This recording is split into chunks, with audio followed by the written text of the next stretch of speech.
Welcome back to Croft as we get set for round 20 of the Quick Fit British Touring Car Championship. 1 minute board has been shown, engines fire up. Everybody now starts to leave the grid in readiness for 15 laps of the North Yorkshire circuit with Josh Cook on pole position. Jake Hill lining up with him at the front. 60 kilos for Josh Cook, 54 now for Jake Hill. And starting a little bit further back on the grid, starting 13th is Tom Ingram, as the drivers now get set for that green flag. And once they accelerate away, it is a last opportunity to get a little bit of warmth into the tyres, ready for this second race of the day. The grid, of course, is based on the results of race 1. Ballast is now as you cross the line rather than championship weight.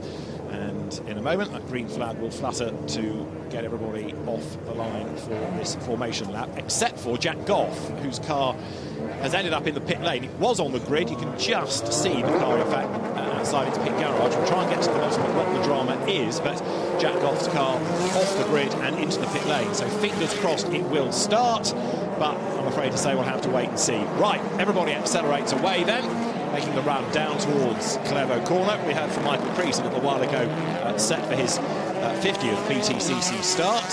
Next, let's check in with Tom Ingram. Another anniversary, this 200th touring car race. Ting, where's the time gone? Where has the time gone, David? It feels like only yesterday I was taking my first weekend into the BTCC, having a chat with Louise Goodwin, and a big starstruck by yourself, David, and of course you too, don't worry. It's amazing how quickly it's gone, and I've loved every second of it. Well, you say you've loved every second, or even this weekend, because yesterday, every emotion, the high of pole and then that great disappointment. What was the story behind the technical problem and failing that ride height? Well, yeah, as you'd have seen, that we were low, so we have a roller, like a glorified paint roller, I guess, that has to go underneath the front of the car. Just making sure that we're legal and we're not underneath ride height, because naturally being lower, you have a lower center of gravity, so there is a performance by being lower. We had a damaged wishbone, so there was a bottom clevis in the wishbone that completely pulled itself out. So you could move the car like about 2 or 3 inches on ride height. So yeah, she wasn't going to pass ride height, unfortunately. And that, to the left of the law, put us under ride height and saw us at the back of the grid. OK, let's look forward then. No weight in the car and now a bone-dry track. So what progress can be made here? Yeah, she feels great even on the warm-up lap. It's amazing how responsive it all starts to feel when you take the weight out. So yeah, it's a case of eyes forwards, exactly as you say, trying to make as much progress, but also be mindful that we've got the reverse grid in this race, so we can do with trying to stay in that 6 to 12. But naturally, if we can get higher than that, I'm not going to say no. We'll leave you to it. Good luck, Tom. Thanks, guys.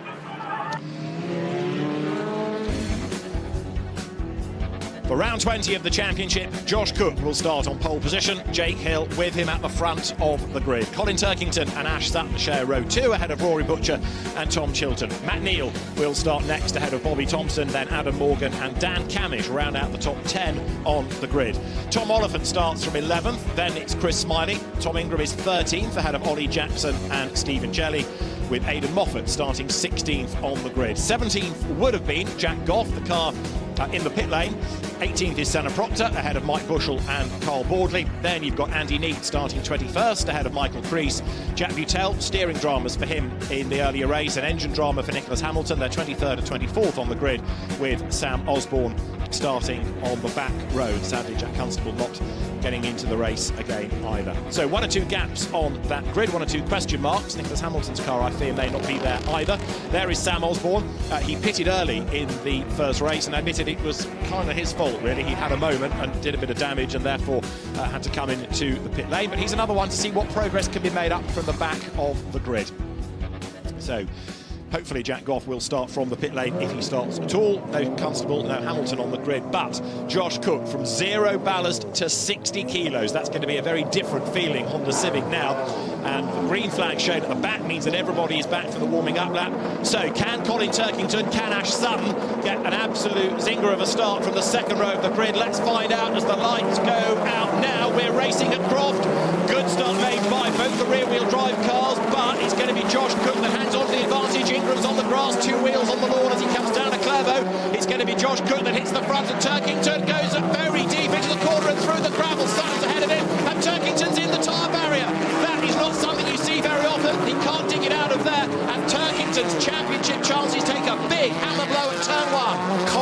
front tyres. He couldn't stop the car. Another big off. It's Butcher again. Fortunately, this time there's no barrier in the way. In the background, you can see Turkington trying to get out, but that was purely down to cold front tyres.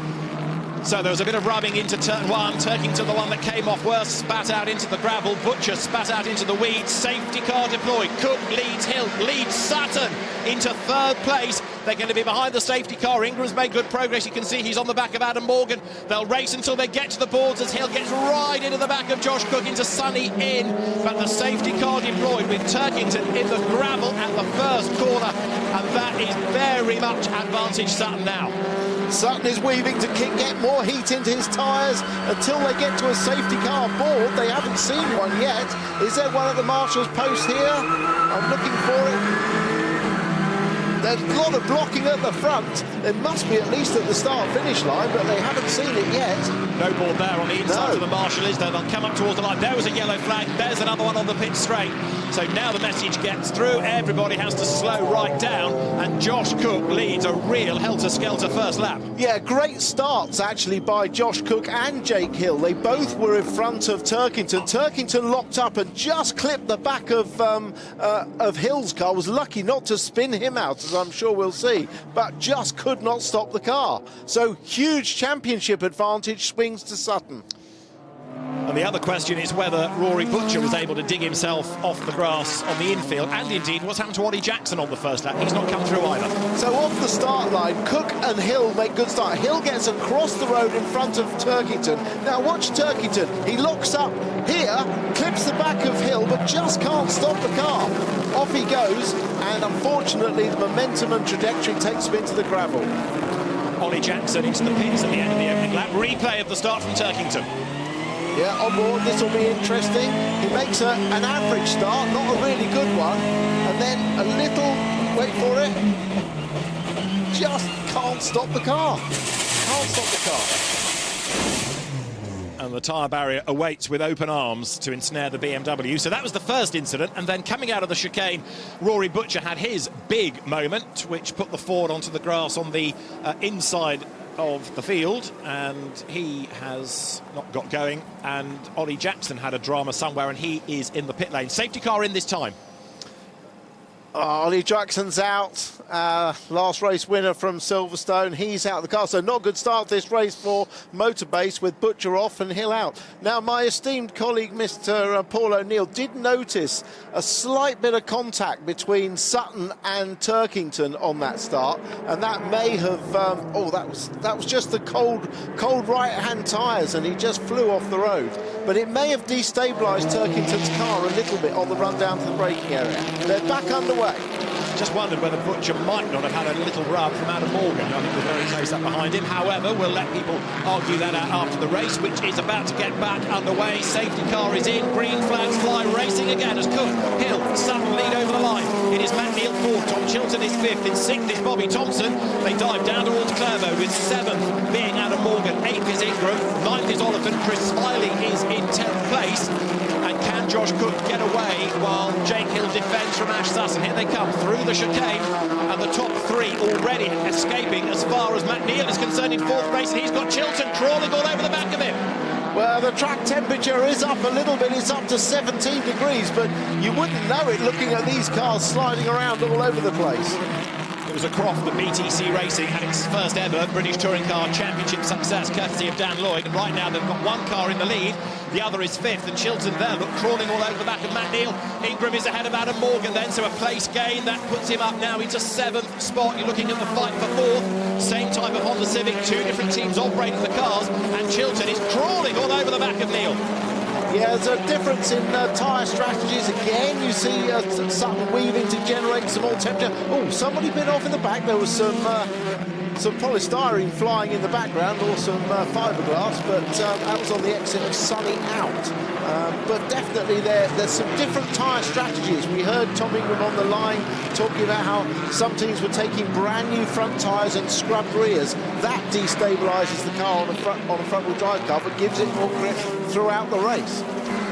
So Cook leading as he goes over the timing line. Ingram has done the fastest lap of the race. We're up to 16 laps, of course, because of the safety car period. So the heavier Hondas, Cook leading Hill, then the Infinity third. You're riding with Ash Sutton out of the chicane. And look at the gap they've opened up already. Matt Neal, in a sense, the cork in the bottle with this battle pack raging on behind him. Yeah, nice dry track though they've got now, so they'll be getting the tyres up to temperature. They didn't set their quickest laps in race 1, albeit it was on a slightly damp track until sort of lap 8 onwards, but we should get some quicker times earlier in this race.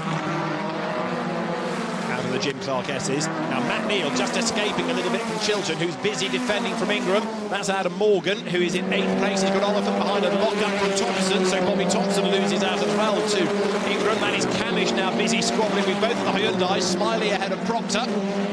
Yeah, several milestones in this race. You mentioned Creasy and Ingram having their 50th and 200th race respectively, but it's also Camish's 80th race and Sutton's 140th. And Josh Cook, the race 1 winner, is not necessarily going to lead at the end of the lap because Jake Hill stuck his nose up the inside, but that's left the door open for Ash Sutton now to mount the attack for second place. Honda on the inside, Infinity on the outside line, and he's already ahead as they go to Clairvaux, but Jake Hill on the inside line breaks as late as he dares, and he goes back through. Well done, Jake Hill. He wasn't going to be bullied into losing that position, was he? And he probably thinks, if he's smart, that Sutton will know that Turkington's out, so how hard is Sutton going to push it? He knows Sutton wants those points. He's already the championship leader by 2. It's going to extend the margin if he finishes. So bank, look back.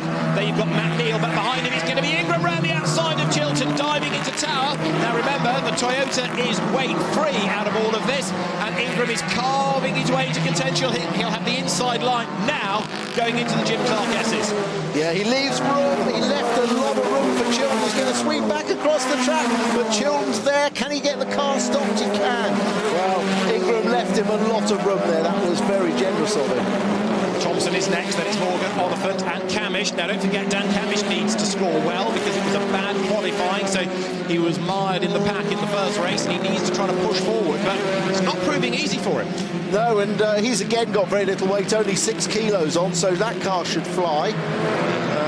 Again, we see coming out of the hairpin, difference of line, difference of power application, front-wheel drive versus rear-wheel drive. Oh, another good run, but Hill makes Sutton go to the outside. And Jake Hill fends him off. So out of Clairvaux they come, into Hawthorne, and this little battle is doing exactly what Josh Cook needed. It's allowing him to get away, not by much, but the gap is creeping up. When they crossed the timing line, it was half a second. Rory Butcher is back into the race, despite a pit stop. He's a lap down, and he's set the fastest lap. Yeah, good for him.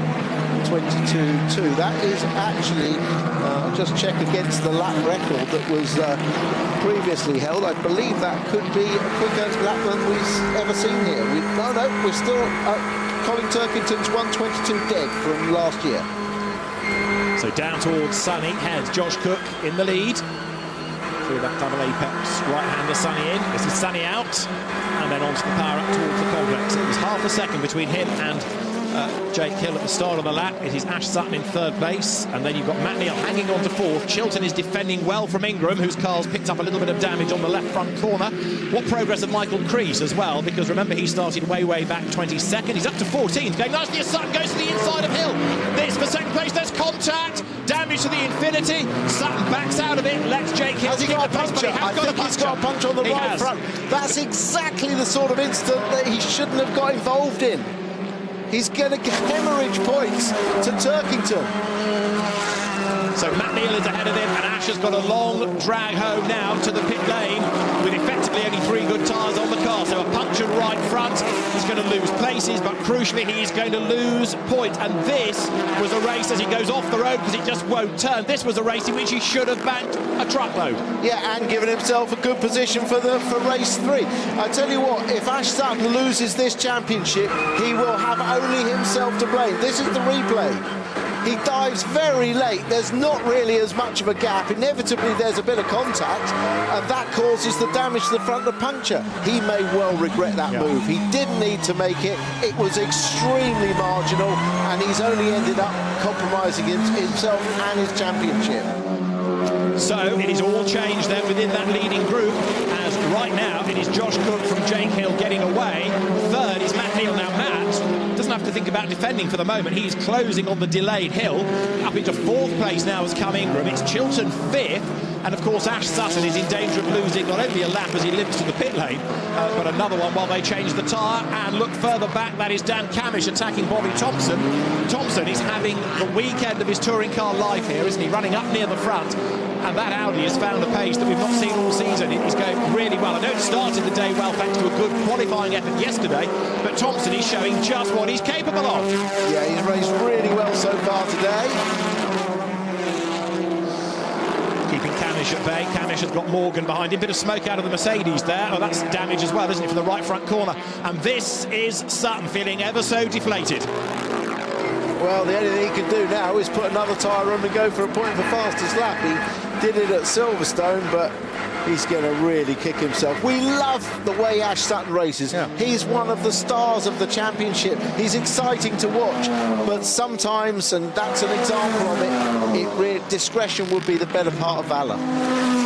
So, right now, Sutton pitting. Colin Turkington breathes a sigh of relief because that 2-point deficit he's not going to grow necessarily after this race. Now, look at Camish. He is now starting to really work the back of Bobby Thompson's Audi. He's 7th, he wants to be 6th, and the Audi fending off the Honda for the moment. Ingram running in 4th, has got Chilton behind him. Thompson is defending here from Camish as they head up towards the complex once more. This lap 8 out of 16. Well, this is the point where Camish and Ingram really need to get as many points as they can, with Turkington and Sutton not scoring or getting. Turkington definitely won't score. The only thing open to Sutton is a point for fastest lap, so no real points for them. This is a chance for Ingram and Camish to close that gap. Ingram was 47 points behind coming into this race. Camish only 24. That gap must close up.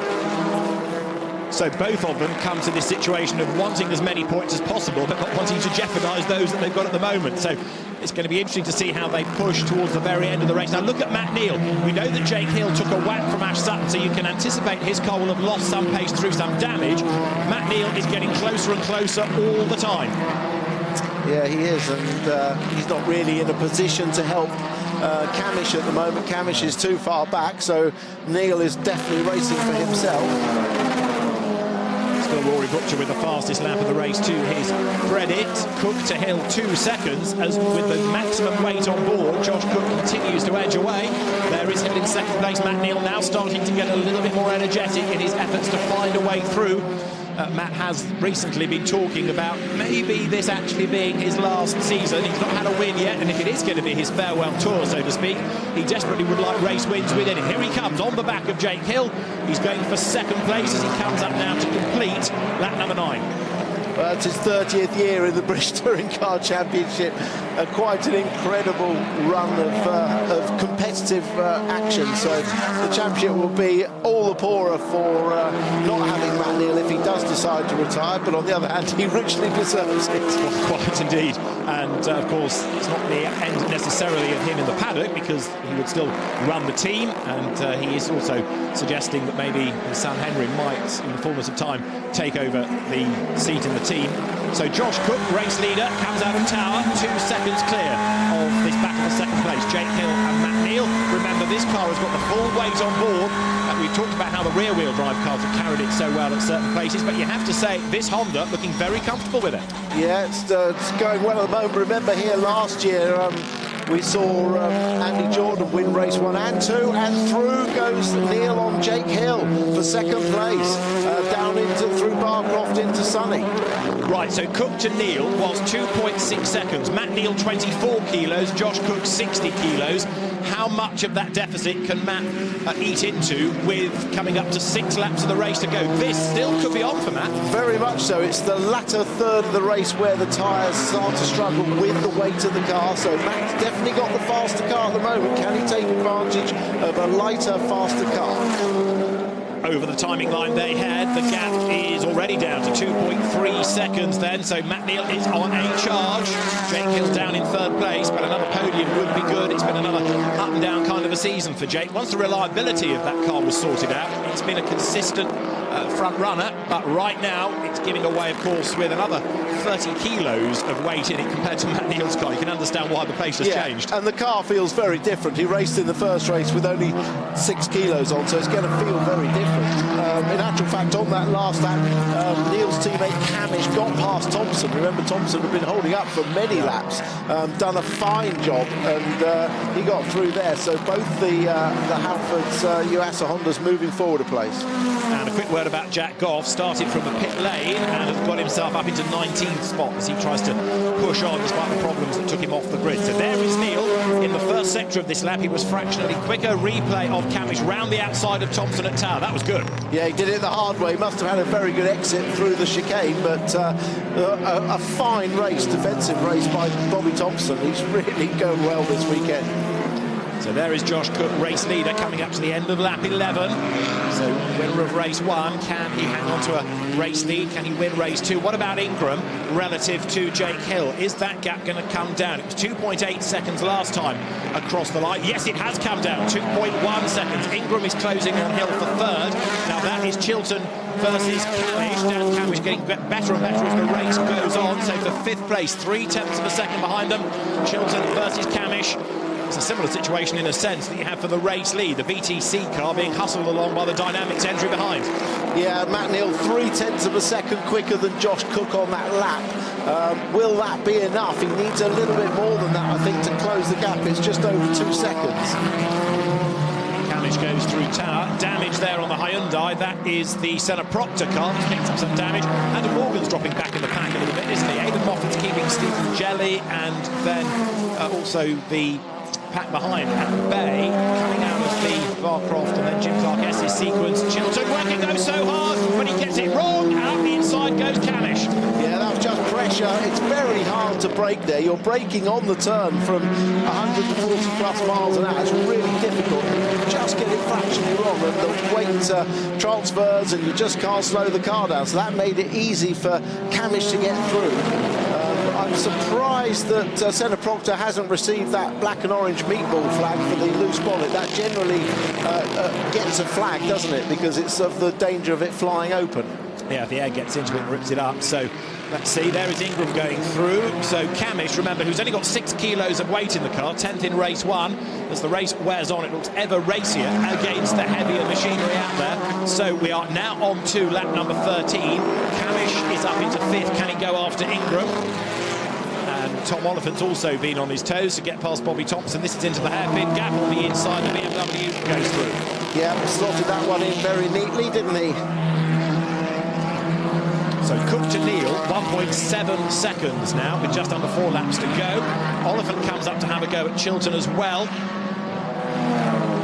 And Chilton, look at the time that he's lost relative to Camish. He lost the place, but he's had to go defensive, losing more time. But now that Honda looks as though it's struggling to hang on to the place. Yeah, probably maybe just struggling a little bit with tyres, depending on what he put on at the start of this race. But he's certainly not looking as pacey or as comfortable.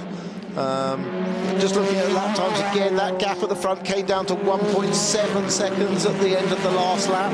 So Neal is continuing to pull about 3-4 tenths off Cook each lap. Now Oliphant crawling all over the back of Chilton. Bobby Thompson is staying in touch as they get to the hairpin. Remember, Thompson leads the Jack Sears Trophy, so he's thinking about Jack Sears Trophy points as much as he is a good overall finish, because it is the Jack Sears Trophy that's the main aim for him this year. But it's good to have him running with that leading group. This is Ash Sutton having another big moment. That's because he's put a cold tyre on there to replace the one that he punctured, and he hasn't got it up to temperature yet. Well, he's just ruined that with a flat spot now. He had just done the absolute best in the first sector, but then, of course, he couldn't slow the car down, so his second sector wasn't all that good. We are on to lap number 14 here at Croft. It is round 20 of the championship. Josh Cook is leading by only 1 second now with under 3 laps to go. Matt Neal could do this. It's getting very close, isn't it? Very close. 60 kilos of weight lugged round by Josh Cook, 24 kilos in Matt Neal's car. There is Tom Chilton, who is currently hanging on to 6th place. It's Tom Oliphant behind him, and Oliphant crawling all over the back as here are the race leaders. And Josh Cook has this feeling of doom, doesn't he, now, because Matt Neal is virtually with him. It's going to be 2 laps to go at the end of this. Matt's got time enough to do it if a gap presents itself, and we know that Matt Neal can be in pretty robust mood when he wants to be. Well, Matt may not get too many more chances to win races, and if this is his final year, you know for sure he's going to go for it. Absolutely right. So, does Josh Cook try to defend, or does he let the lighter car, the quicker car go? He's going to want that race win, isn't he? Down to Clairvaux they turn. The gap starting the penultimate lap, 0.4 of a second. Bear in mind, had it not been for the safety car lap, this would be the last lap. Of course, the race extended by 1 because we had the safety car intervention. So Cook has got to try and make this Honda as wide as possible for a lap and a bit.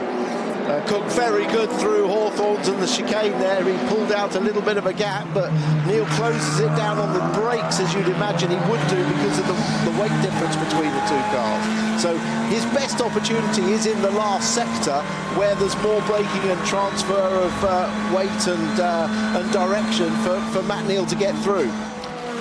So down through Barcroft they come, absolutely nose to tail. Now Josh Cook is struggling with the weight of the car, but he's defending well. He cannot afford to give Matt Neal even the hint of a gap on the inside.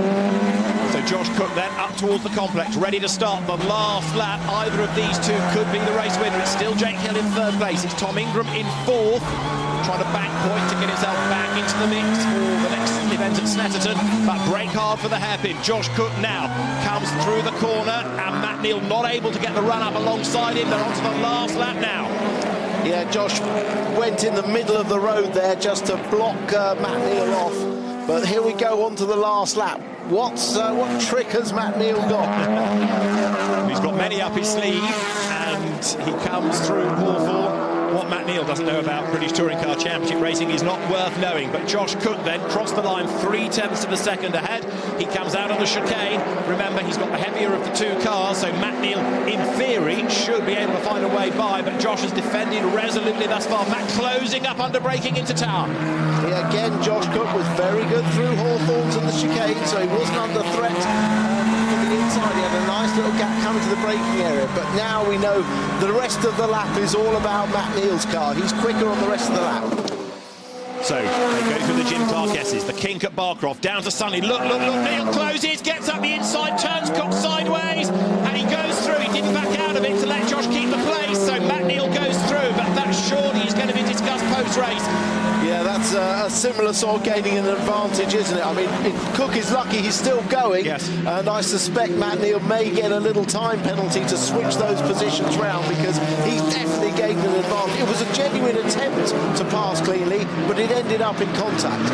And so the run to the line, Matt Neal will see the checkered flag first at the end of round 20 of the Quick Fit British Touring Car Championship. Matt Neal takes the checkered flag ahead of Josh Cook, who led all the way, but for the last 3 corners. 3rd over the line is Jake Hill. 4th goes to Tom Ingram. Dan Kemish will be 5th. Tom Chilton 6th ahead of Tom Oliphant. Bobby Thompson 8th to win the Jack Sears Trophy. Senna Proctor, despite his damage, is 9th. Stephen Jelly rounds out the top 10. Well, we knew Matt wasn't going to just sit there, didn't we, for the duration of the race, but I fear there'll be a bit of discussion about that afterwards. Yeah, it's our cameras don't pick up the angles very well at that point, because you're turning through Barcroft into Sunny in the braking area, but obviously the clerk of the course, Ian Watson, will have access to all of the cameras, on boards and everything else. And this is Ash Sutton making his way up towards the timing line. He will be 20th, he will be out of the point, and he did not get the fastest lap point either. Shake of the head, though, as he knows that was a race and points that went begging. So Matt Neal celebrates the win. And let's have another look at it, Tim. Yeah, again, we can't see how much the road is curving. Matt Neal, look, he's aimed for the inside. I think he probably realised he wasn't going to get there. Tried to get out of it, but you can't stop the car. This might give us a better idea. You have to set this move up very early and commit to it, which Matt Neal does here. but he just never really gets alongside, does he? He locked up in doing it because turning tighter, he unweighted the car. So that's a provisional win on the road, isn't it, for Matt Neal? Yes, if you reflect on what happened between Butcher and Sutton in race 1, you'd anticipate the same perhaps in race 2. But on the road, Matt Neal is the winner for Halford Tuasa Racing. Got rid of their pesky apostrophes, I noticed, from the MOT for this weekend on the side. But Matt Neal takes the race win on the road by half a second from Josh Cook and Jake Hill, and we'll await the discussions to start. However, across the line, Matt Neal, half a second clear of Josh Cook, with Jake Hill third. Ingram fourth, Tom Ingram fourth from Dan Camish, then Tom Chilton with Tom Oliphant seventh, and Bobby Thompson eighth to win the Jack Sears Trophy. Ninth, Senna Proctor and Stephen Jelly, rounding out the top 10. Aidan Moffat 11th from Chris Smiley and Adam Morgan. Sam Osborne 14th from near the back of the grid ahead of Mike Bushell, who took the last point. Andy Neate 16th from Jack Butel. From the pits, Jack Goff 18th, and then after their dramas, Rory Butcher 19th and Ash Sutton in 20th place. Michael Crease in the wars again, so another pit stop and ending up 21st. Ollie Jackson, an early retirement, and Colin Turkington off the road at the very first corner. So what does that do to the championship? It keeps that 2-point margin at the front between Ash Sutton and Colin Turkington. But look who's creeping back into the mix. Dan Camish, only 13 points adrift now. He's third. Tom Ingram's a bit closer as well, fourth. Rory Butcher fifth, ahead of Tom Oliphant and then Tom Chilton. Matt Neal's eighth, Adam Morgan ninth, and in 10th, it's Jake Hill. Well, no question about the talking point of that race, and that is the non's point-scoring finish. Both Turkington locking up at turn 1 and going off, and Sutton, when handily placed in third place in the race and looking to score big points, making a slightly rash move on Jake Hill and ending up with a puncture and no points. And there's another talking point, which is that man, Matt Neal, and his move on Josh Cook. And as you say, there's going to be a difference of opinion, undoubtedly. And will be aired first, I suspect. Well, Matt will say the move was on. I was quicker on the brakes. My car was lighter. I made the move fairly and tried to go for the inside. The contact was very light. That's all the things he will say. He'll be practicing them now, will he? Yes. Yeah. Well, nobody knows after 30 years the better excuses in the bus. That is true. He knows exactly what to say. So Matt Neal takes the race win on the road, and we'll hear his thoughts about that move, about that race, when we come back to Croft after the break.